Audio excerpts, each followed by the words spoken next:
BNP এখন রাজনৈতিকভাবে কোনো জোটের সাথে জড়িত না।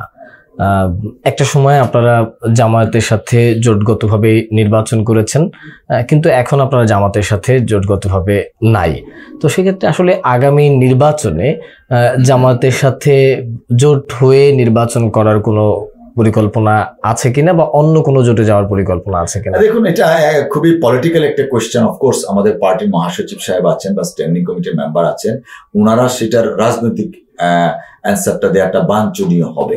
বাট একটা কথা আমরা বেয়ার দ্যাট ইন মাইন্ড, যে দ্বিতীয় স্বাধীনতার পরে প্রেক্ষাপট কিন্তু চেঞ্জ হয়েছে, এবং বিএনপির পক্ষ থেকে যে কথাটা সবসময় বলা হচ্ছে যে বর্তমান সরকারকে একটা যৌক্তিক সময় দেয়া হবে, যৌক্তিক সময় প্রাপ্য।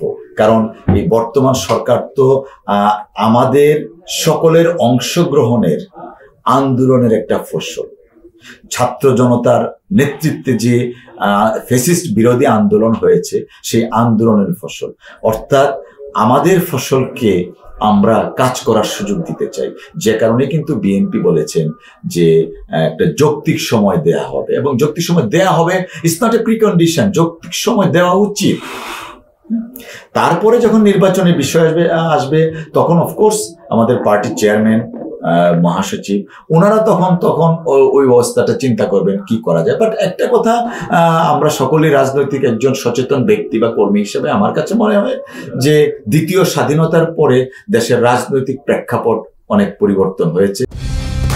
কালার এক্সপার্ট, জর্জ স্যাপ এবং মাইল্ড অন হ্যান্ডস টেকনোলজি সমৃদ্ধ অরিক্স ক্রিস্টাল ওয়াশ আপনার লন্ড্রি এক্সপার্ট। পরবর্তীত রাজনৈতিক প্রেক্ষাপটের সময়ে বিবেচনায় বিএনপি মনে হয় তখনই সিদ্ধান্ত নেবে কি করণীয়। আওয়ামী লীগের নেতাকর্মীদের বিরুদ্ধে বিভিন্ন মামলা হচ্ছে, বেশিরভাগ মামলাগুলোই দেখা যাচ্ছে যে ঢালাওভাবে আসামি করা হচ্ছে, ঢালাওভাবে মামলাগুলো হচ্ছে। আসলে এই মামলাগুলোর ভবিষ্যৎ কি, বা এইভাবে ঢালাওগুলো মামলা হওয়া? ধন্যবাদ, এটা খুবই very important and pertinent question. আসলে হচ্ছে কি, ফ্যাসিস্ট রেজিমের লেগেসি বলি আমি যদি, বা তাদের যে কর্মকাণ্ডের ফল কিছুটা এখনো আছে। যে মামলাগুলো দায়ের করা হয়েছে সেই মামলাগুলা আইনজীবী হিসেবে আমার মনে হয় স্টেরিওটাইপিক্যাল ওয়েতে দায়ের করা হয়েছে, বিশেষ করে পুলিশ বাদী হয়ে যে মামলাগুলা করেছেন। তো আমার মনে হয় যে অনেক মামলাগুলা কিন্তু আবার ইন্টারন্যাশনাল ক্রাইম ট্রাইব্যুনালে হচ্ছে। তো অফকোর্স এটার ব্যাপারে হয়তো প্রসিকিউশন একটা সিদ্ধান্ত নেবেন। মামলা এখন আমাদের দেশের প্রেক্ষাপট বিবেচনা করলে অতি উৎসাহী হয়ে অনেকেই মামলা করছেন।